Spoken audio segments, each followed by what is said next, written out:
എല്ലാവർക്കും നിസാനാസ് കിച്ചണിലേക്ക് സ്വാഗതം. ഇന്നൊരു കയ്പില്ലാത്ത അടിപൊളി പാവക്ക തോരനാണ് തയ്യാറാക്കുന്നത്. അതിനു മുമ്പായിട്ട് നമ്മൾ ചെയ്യുന്ന റെസിപ്പികളെല്ലാം പലരും ട്രൈ ചെയ്ത് നോക്കിയിട്ട് എനിക്ക് ഫീഡ്ബാക്ക് അറിയിക്കുന്നുണ്ട്. നല്ല ടേസ്റ്റ് ഉണ്ടെന്ന് പറയുന്നു. അതുപോലെ അയച്ചു തന്നാണ് ആ ചിക്കൻ ചീസ് ദോശയുടെ ഫോട്ടോ. നല്ലതായിരുന്നു എന്ന് പറഞ്ഞു. ഓക്കെ, ഒരുപാട് സന്തോഷം.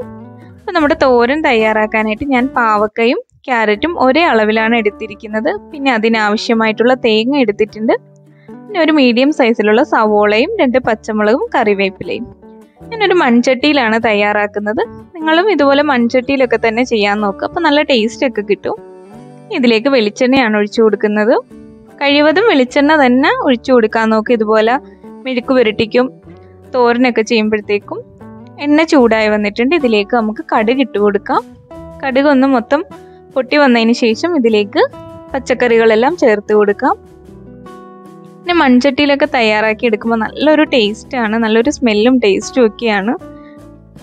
ഇപ്പോൾ കടുകൊക്കെ പൊട്ടി വന്നിട്ടുണ്ട്. ഇതിലേക്ക് തേങ്ങ ഒഴിച്ച് ബാക്കി എല്ലാ ഇൻഗ്രീഡിയൻസും ചേർത്ത് കൊടുക്കാം. ഇങ്ങനെ ചെയ്യുമ്പോൾ ഒട്ടും തന്നെ പാവക്കയുടെ കയ്പ്പ് അറിയില്ല. കുട്ടികൾക്കൊക്കെ വളരെ ഇഷ്ടപ്പെടും. നിങ്ങളൊരു പ്രാവശ്യമെങ്കിലും ഒന്ന് ഇങ്ങനെ ട്രൈ ചെയ്ത് നോക്കണം. എന്നിട്ട് എന്നെ ഫീഡ്ബാക്ക് കൂടെ അറിയിക്കണം കേട്ടോ. ഇത് നല്ലതുപോലെ ഒന്ന് മിക്സ് ആക്കി എടുക്കാം. പിന്നെ നിങ്ങൾ നമ്മുടെ റെസിപ്പീസ് എല്ലാം ട്രൈ ചെയ്ത് നോക്കിയിട്ട് താഴെ കമൻ്റ് ആയിട്ടൊന്ന് അറിയിച്ചാൽ എല്ലാവർക്കും കാണാൻ പറ്റുമത്. ഇതിലേക്ക് ആവശ്യമായിട്ടുള്ള ഉപ്പ് കൂടെ ചേർത്ത് കൊടുക്കുന്നുണ്ട്. നല്ലതുപോലെ ഒന്ന് യോജിപ്പിച്ച് മൂടി വെച്ച് വേവിച്ചെടുക്കണം. ഇടയ്ക്കൊന്ന് ഇളക്കി കൊടുക്കണം, ഇല്ലെങ്കിൽ അടി പിടിച്ചു പോകും.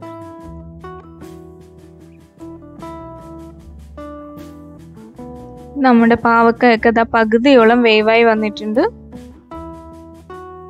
ഇനി ഇതിലേക്ക് കുറച്ച് മഞ്ഞൾപ്പൊടി ചേർത്ത് കൊടുക്കണം. ഒരു 1/4 ടീസ്പൂണോളം ചേർത്ത് കൊടുത്താൽ മതി. ഒരുപാട് ചേർക്കണ്ട. മഞ്ഞൾപ്പൊടി ഒരുപാട് ചേർത്താൽ ഒരു കുത്തലുണ്ടാവും. ഇത് നല്ലതുപോലെ ഒന്ന് യോജിപ്പിച്ചെടുത്തിട്ട് നമ്മൾ എടുത്തു വെച്ചിരിക്കുന്ന തേങ്ങ കൂടെ ഇതിലേക്ക് ചേർത്ത് കൊടുക്കണം.